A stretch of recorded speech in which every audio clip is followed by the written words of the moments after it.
Hi, everybody. Welcome back to another week of Divine Feminine Truth Talks. Thank you so much for joining us. And remember to hit like and subscribe if our talks resonate with you, and comment on any of our videos if there's something that you feel that you would like us to dive deeper into. Today, we're going to talk about the womb space. This is a topic that we both really enjoy talking about a lot. We're both very passionate about working from the womb, each in our own way, but truly very deeply aligned and very similarly at the core. Reconnecting with the womb is a truly transformative practice as an embodied divine feminine. So I feel that the first thing that we could mention about the womb is how important it is for us as women to be connected to it. And we have briefly spoken about this in another one of our videos, the importance of listening to your womb and being connected to her. So I'd like to start with a recent experience that I've had that actually gave me great pleasure and confirmation that I am, in fact, deeply connected to her, and even reaching such depth that I didn't know that was possible. This just highlighted how truly wise she is and how paramount it is to establish communication with her in order to attune to our power. So I'll set the scene a bit for the story time. Um, I've been so certain since I can remember that I desire to experience motherhood. And according to society, we are told that our time runs out, that the older that we get, not only does it get harder to conceive, if not that it is also more risky. So since my previous relationships ending and or my previous relationship ending and then looking back on the other previous relationships, I actually realized that motherhood or the lack thereof, or of communicating it and planning for it, even made a 5-year relationship blow up. This was one of the major relationships why major reasons why my relationships ended. Sorry. So I decided to make it my mission, Jen, this was last summer, remember? I decided to make it my mission to communicate this to any man that I met, even before allowing our fields to really engage and interact. And yeah, so my communication began to become I desire to be a mother within the next 2 years.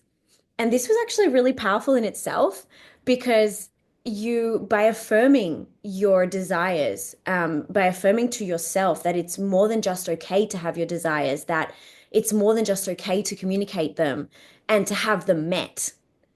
So anyway, long story short, it also weeds out those who aren't in alignment to your true path. And so you completely eliminate distractions, or possible future disappointments. And you know that this is a particularly painful point for me, Jen. But anyway, to the story.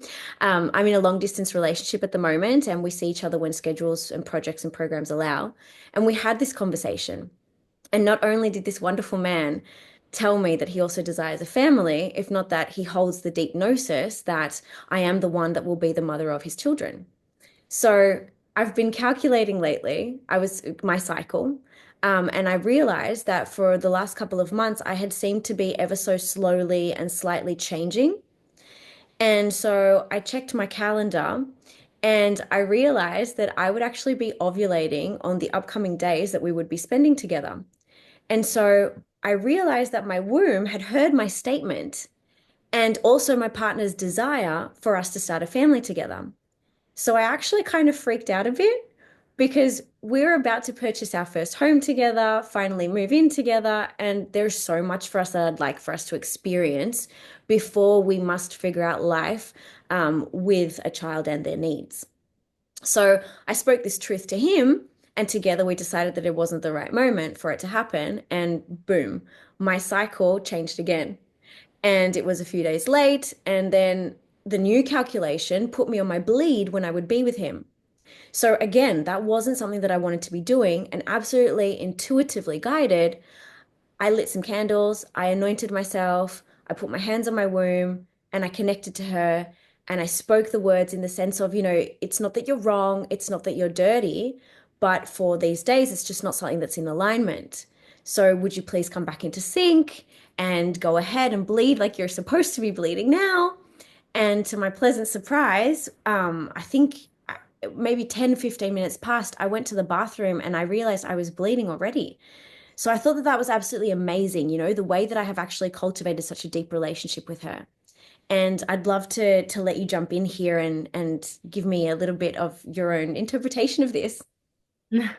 Yeah, for sure. I think it's just a super gorgeous, beautiful example of how when we get in touch and in connection with our womb, what beautiful like magic and transformation can happen, right? It's like it's for me, it's a symbiotic relationship we have with our body. Like in my opinion, we actually can have that with any part of our body. But because today we're focusing on the womb, I also want to focus it mainly on the womb and having this talk and this conversation. And I think this is just so beautiful because we're very used in our society as for women that the only way we can direct our periods is through using the pill, right? So if I prolong taking the pill for a week longer, then I can also skip the period for a week, or I there is also the pill that you could just continuously take so you don't actually get a period anymore.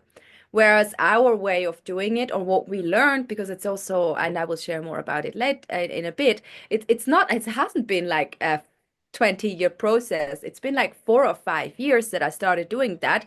But the transformation I saw was immediate, where I have been in situations in my life similar to you, where I realized I would be getting my period just when a festival starts. And I think for everyone out there, you would agree that a festival environment is not the best environment to start bleeding. First of all, hygienic is there's usually not that much hygiene out there, so washing my hands might be difficult. Second of all, when I'm on my period, especially the first and second day, I need more rest. I might have a little bit of like discomfort in my body. So it's not the best environment, right?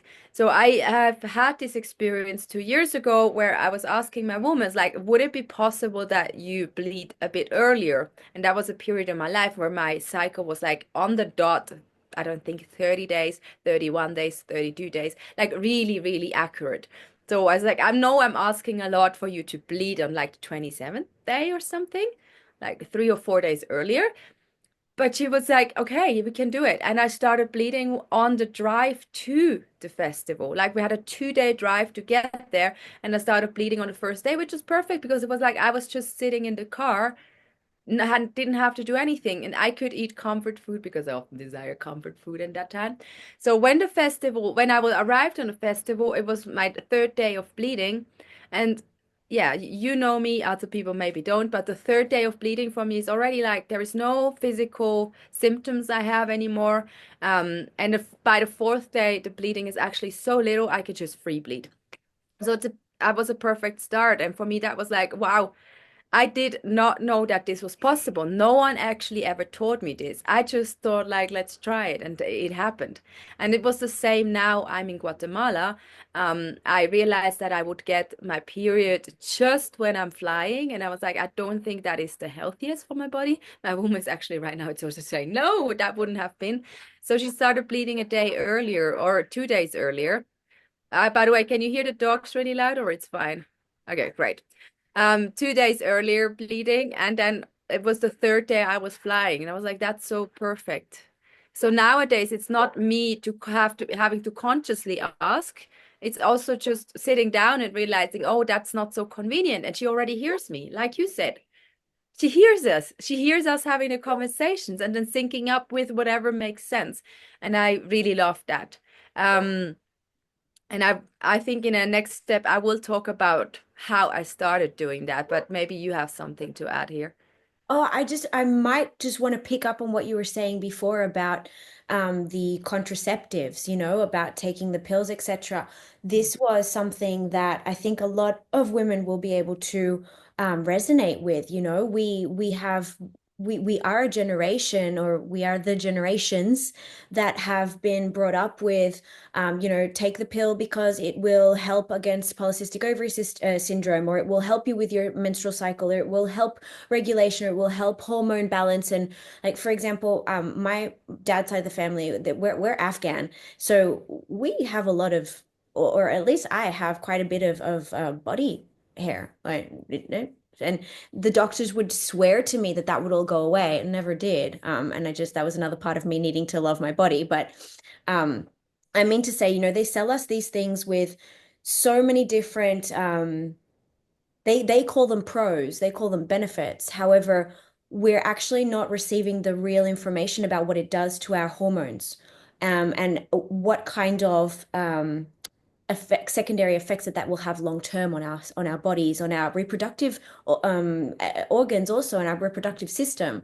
It completely throws us off balance, and I think that that's maybe possibly why, then the information that we receive is that the older that we get, the more risky it is, or the more complicated it is. Of course, it's going to be complicated. If you've been on contraceptives for 20 years, you can't expect to just bring yourself off and, hey, we're ready to make a baby. It doesn't work that way. You were mentioning that for you, it's been a 4 or 5 year journey. I took myself off contraceptives in 2020, so it's coming on 5 years now. But the real getting in connection with my womb space, it's really only been the last 8 months that I even created a yoni altar, like actually worshiping this cosmic womb that I have inside of me. We come from the cosmic womb. We are a cosmic womb. So yeah. Mm, for sure, for sure. I, yeah, I would like to speak about that too, because I was also one of those that got taught very early on that just take the pill, because everyone does it, first of all. Second of all, that it will clear up your skin. Like, that's the reason for taking the pills, right? And then also, it's the only secure thing that an 18-year-old can get for not getting pregnant. What about teaching girls at a young age about their cycle? Because there is not that many days in our cycle where we can get pregnant. And I think that's also the super interesting thing, because then, like you say, people take the pill for 15 years, then stop it, and then they immediately think they can get pregnant. Whereas their whole hormonal system, their womb is like completely out of sync, and it first has to regulate. I know so many women that actually never got their period back after stopping to take the pill. Wow. Never got a normal cycle. So this is a thing. So don't expect you just stop the pill or whatever else you've taken and you will immediately get pregnant. Your body most likely actually first has to regulate and find a rhythm again, and actually needs to have this thing of understanding. It's like, oh, I'm allowed to start producing my hormones like normally how I am supposed to do. Mm. So for me, this has been a process. Lucky I didn't take the pill for very long, because I started having like a lot of health issues, and my gynecologist very early said, maybe that's the pill, let's stop taking that. And then for a while, because I wasn't very in touch with my womb and I didn't like my period. I had a lot of pain, and it was just like, it's messy. I don't like it. So the next thing I did, I got a UTI, the one that is hormonal, but it's only in like hormones in the womb. So at least that. I had that for 5 years. And when I took that out, yeah, I was so happy to have a period and started to really connect with my body, and got more into this whole work to start working with your womb. And I started like celebrating getting my period. And a lot of it started with a couple of years ago when I did a course on getting in touch with your feminine nature. And one part of that was for 3 months that we daily checked in with our womb to ask her, how do you feel today? Like emotion, what color are you? What is the energy of today? And what desire do you have? And for me, that was such a profound thing of first of realizing she gives me answers every single day. She has a different color every single day. And I remember I had this like wheel where I actually colored it in, and I wrote the emotions and I wrote the desires. So you could look it up again. You could see like it actually looked like an artwork at the end of a month, right? And it was so interesting because often what the emotion she told me was very prophetic. She told me I woke up in the morning and I felt very like a light and it's easy, life is so easy. And the emotion she gave me was sadness, and I was like, why? And then by the end of the day, something happened where I was sad about, or the other way around. I woke up really feeling miserable and she told me joy. And by the end of the day, I did feel joy. So it was, she already knew what was going to happen and how I will be feeling. And I also really liked giving her these little desires. And this, I think we've spoken about that before as well. Like, where she was just, I want to have a cup of tea today, or can we have a bath, or I want to wear this and this clothes, and just like tuning into that and gifting her those things. And I mean, this just sounds like an exercise, but what actually happened in my body, completely stopped having any um, negative physical symptoms when I was on my period. So I had no pain anymore. It was very gentle. I started feeling when my period wanted to happen. It was very gentle. My bleeding started being less strong. And it was just suddenly my period became the phase of the cycle. I was actually in my flow and in my energy. People were surprised. They're like, but you're bleeding. How can you be so extrovert? How can you be so shiny? How can your skin be so glowing? I'm actually bleeding right now. Um, like my skin is fine. My skin is good because it's like when we're bleeding, we as women, we're like deeply, deeply connected to our feminine power. We're Mm. like more in the waters, right? We're like more flowing in the waters, and the creativity and the dream state and the intuition is high. But Mm. we've forgotten to tune into that. So Mm. for me, this is like absolutely massive transformation, and the exercise is not so difficult. And that is my invitation for you.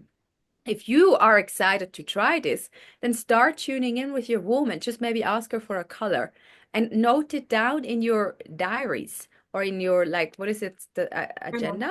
Journal. Journal? Not the journal is like more, but if some people have like actual agendas where they write down what they're doing, you could actually put Diary. Yeah, for a sure. colory dot there. Yeah, diary.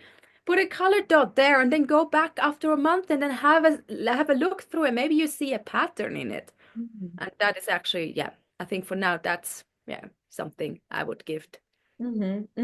I love that you bring that forward. I resonate with everything that you're saying there. For me, I used to bleed for up to 8 or 9 days. And however, as I've come more into connection with my womb, I am bleeding tops 2 or 3.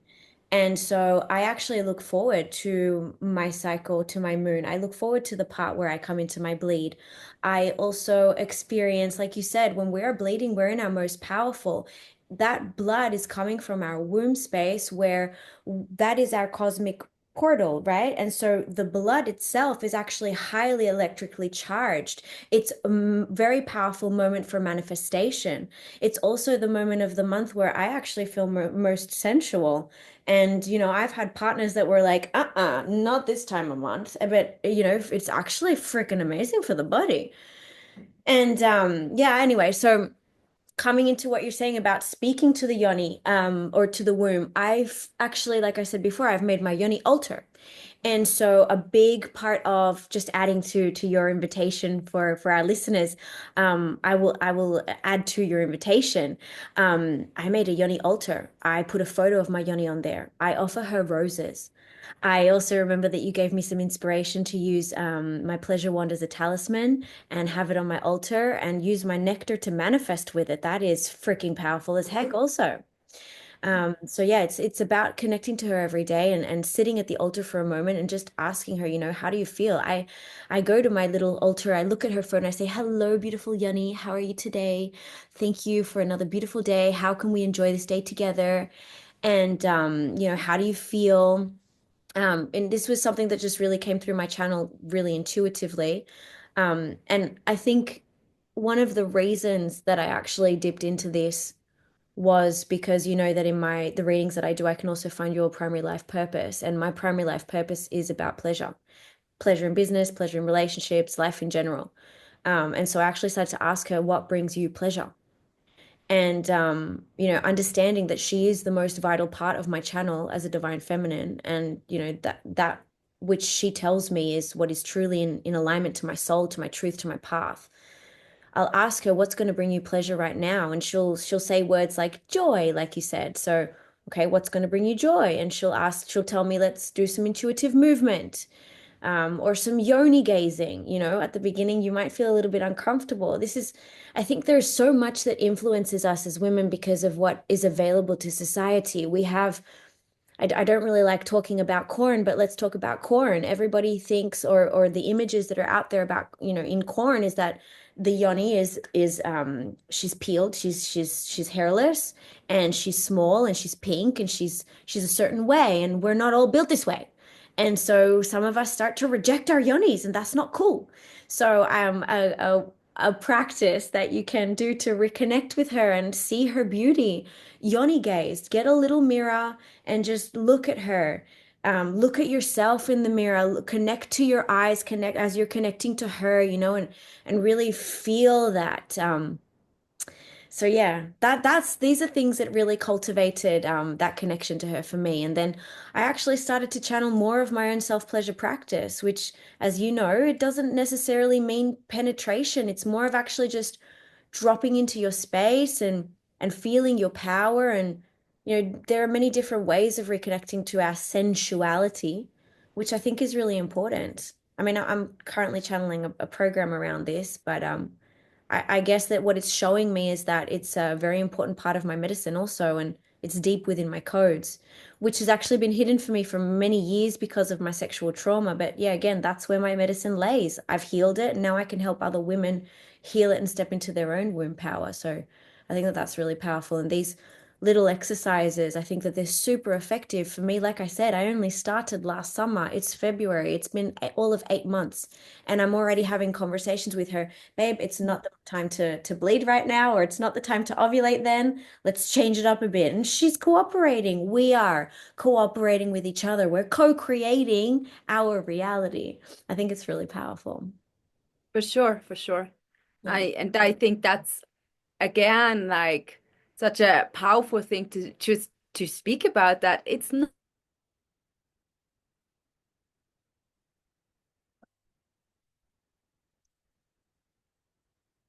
um so it's just like this little bit of tuning in. What gives me pleasure today? And like you said, pleasure comes in so many forms. And I mean, anyway, we can talk about that for ages, and maybe we will do a podcast on that. What is pleasure for us? But it's really like when I tune into my womb and ask her what will feel good for you today, it's often something very simple. And I know one thing my womb also likes is that I just talk about when I'm bleeding. So I will tell my surroundings, people in my field, they will always hear when I'm bleeding. I will always, when they're asking, how are you? I'm like, I'm good. I'm bleeding today. So I'm a bit more sensitive and slow.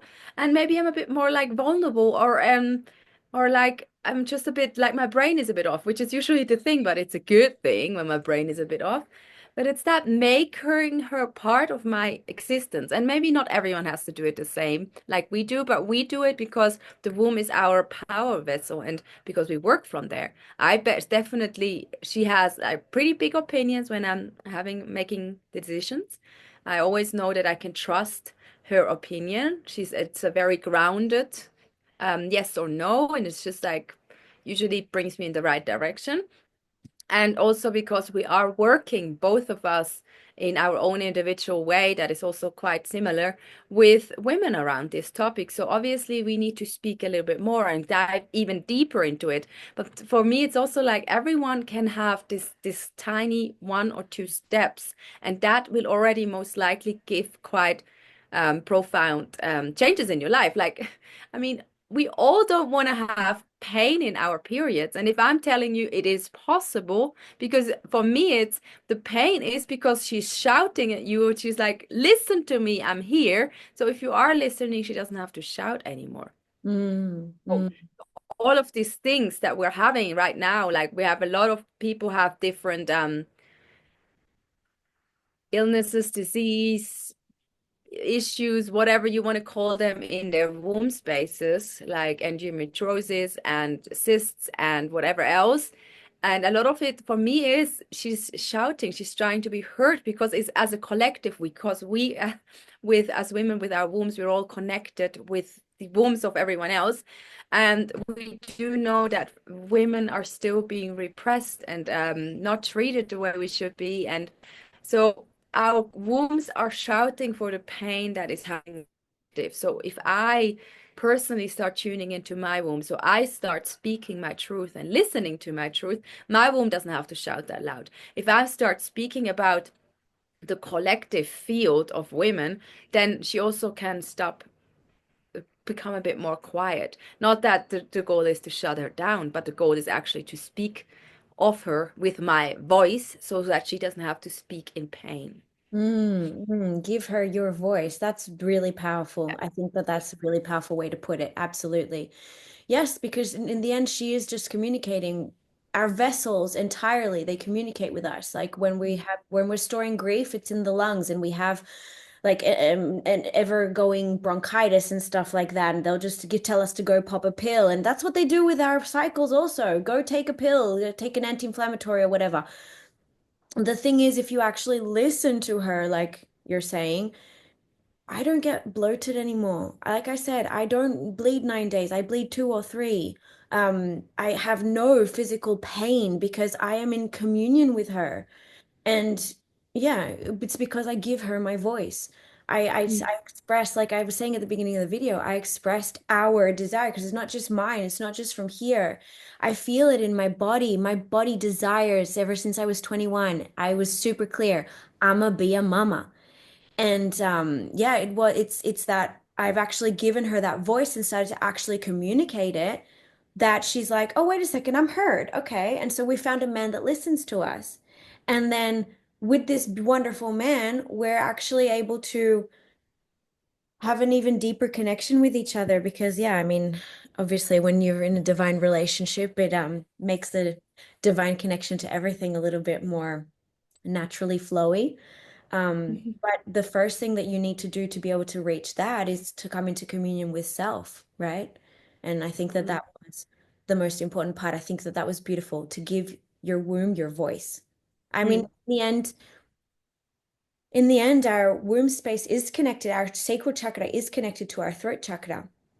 And so she does need to express. If she doesn't express and if you don't express for her, she will express to you that she's Mm. unhappy.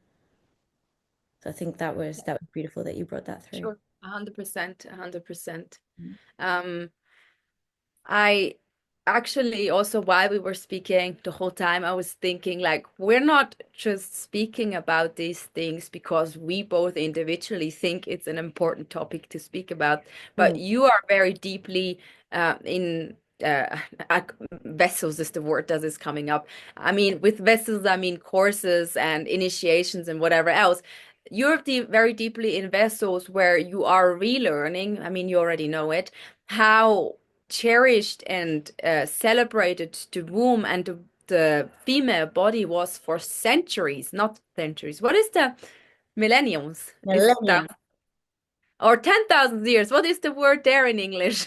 We say millennia for millennia.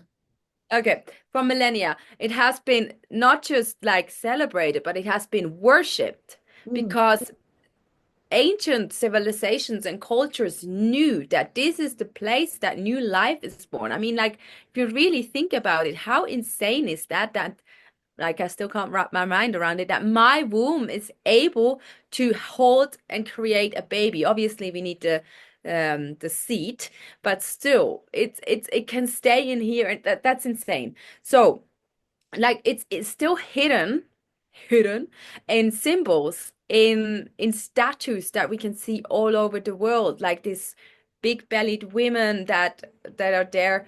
A lot of it has gotten unfortunately destroyed, but here in Guatemala, when I arrived here the first time, there is a city called Antigua, and they have this gorgeous beautiful fountain, and there is women there. They look like goddesses. And I'm like, wow, this land used to worship women to the max because they knew that the feminine is holding this innate power to birth new, to create new life, which also means to create something new.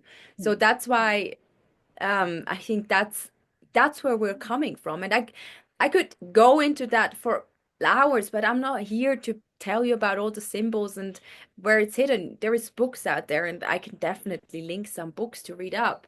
But that's where we're coming from. Maybe you have more to speak about that because I know you have some initiations right now where you dive deeper into that knowledge as well. Definitely. Currently I'm working with the Ankh. The Ankh is a very powerful symbol, and right now yeah, I am in the priestesshood of, I mean, I've been initiated as a priestess of Isis, and I'm also diving into the rose mysteries and the lineage of the red rose of the Venusian rose. And I love that you took it back to, that worshipping of the womb. Ancient civilizations, they didn't have patriarchy. It was absolutely there was divinity, everything was divine, just as we are trying to bring back this gnosis right now in society that everything is divine, everyone is divine.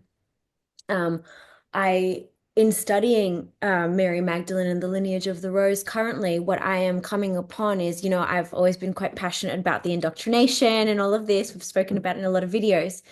But yeah, it comes like before even Jesus and Mary Magdalene were actually around. It was already a very difficult time for women. Women were already being treated as exchange. Families were marrying their daughters off and etc. etc. So the womb actually became like no, it's not an investment. It was like a moneda de cambio. My Spanish is coming online, but my English isn't. Sorry, it's like an exchange coin. It became something that would only have the value that a man would put onto it. And so a man would get married and he would take on ownership of that womb. And he would only use it to provide for him and to provide children. Now, I also channeled a few months ago about the whole reason that we have been manifested into two different genders because of the divine union. We harmonize our inner polarities, we harmonize externally, we create from within with our inner polarities harmonized, and so we create new life with the external polarities harmonized, right? But yeah, going back to all of this, when Jesus and or Yeshua and Mary Magdalene were this couple. They were a power couple, and this is not a very popular opinion. And I don't care what scholars say. I know what I'm channeling, and I know what this beautiful goddess is showing me. And I call her goddess because it was before them already that the people in power, they were taking away the gnosis that we are all God beings. We are all gods and goddesses. It was man who decided, no, I am going to be the emperor and I'm going to be the one that calls the shots and I'm going to have all the riches, and started to create that separation mentality that you are lower than me and I am the hierarchy, right? So that's when the feminine also fell prey to that masculine hierarchy. If we have to choose one, we're going to put the masculines up there because it's the king that is sent by God, apparently. And so we can trace all of this back. We can also see how history repeats itself throughout all of the stories. Like you can see Isis Osiris, you can see Yeshua, Mary Magdalene, you can see it through all of the different civilizations and old stories. But anyway, when the Bible was actually getting put together, it started after Constantine decided that he was going to subscribe to a religion instead of be a pagan before he passed away. And then Harrod also did his own editing of all of this. I mean, if you study theology, you can see how much the Bible has been misinterpreted or re-edited to fit whoever's doctrine. But basically, it's about suppressing the womb. And so the Ankh, actually, this is the whole reason I'm going to Christianity. The Ankh that I've been working with, it's represented by, or it represents the womb, the fallopian tubes, and the shaft. And however, you can also interpret it as the womb, the lingam, and with their power coming together, that union, you can see how it expands. And so you can see how even the symbolism has been taken over and has been taken towards patriarchy because no longer, for example, in the Christian cross, do you have the womb. If not, you have one shaft. So yeah, this is all really interesting. I'm glad that you brought that one up. I think it is very powerful, and I think that any woman that starts working with her womb should definitely go for some kind of initiation with the Ankh. And I'm Mm. interested. I'm excited to drop into that one with you because I have downloaded a bit of an activation that I'd like to do with you. Um, but yeah. gorgeous. Yeah, but what is coming up while you speak is also like in the Celtic or Germanistic traditions, which is more like in Central Europe or Northern Europe. There have been they used to build like hills or also a lot of the ah I think even like Stonehenge and things like that, they're always in circles because it often represents the womb. Mm. And this knowledge is just not talked about, but yeah, I'll link a book where people can read all about symbolisms and all throughout the world that actually at the base it was the womb that was cherished and worshipped Mm. because the womb is a portal. So It's the the key. circle or like the ankh as well, it's the portal that is being created. The hills that were built, the way that certain structures were created, it represents the womb. So I think yeah. Absolutely. That's super important. It's the key of life in the end. They also Yeah. call Ankh the key of life. Yeah, Yeah, absolutely. yeah, for sure. For sure. For sure. I think I could wrap it up here. Do you have anything that you would like? That's it. I need to say that. No, I think for today we've left it in a really good place. I really do like talking about the women. We're both quite passionate about it, so I think we're going to have quite a bit come out of this one again. We'll definitely have a part two, maybe part three.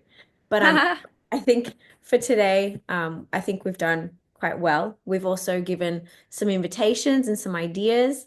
I don't know if you want to suggest anything else before we say bye. I think just in general, like I would really like to open up the topic about talking about different parts in our cycle where we maybe struggle or as women because I think that's really important that this is spoken about and not just no longer hidden away because we all go through that. There's a huge massive shifts we're happening throughout each part of the cycle and I think it's such a beautiful invitation to support each other in that. And a lot of the support actually just happens by hearing, me too, me too. Just knowing that we're not alone. So maybe that is an invitation of people can just comment about which part of your cycle do you struggle, which part of your cycle you found really like you flourish. Or maybe just also your takeaway on this. What is something that you're like, wow, I did not know that I really learned. Absolutely. Please do comment below and we will love to jump in for that. Yes. Yes. Thank you for joining us, everybody. Yeah, thank you so much and have a lovely day.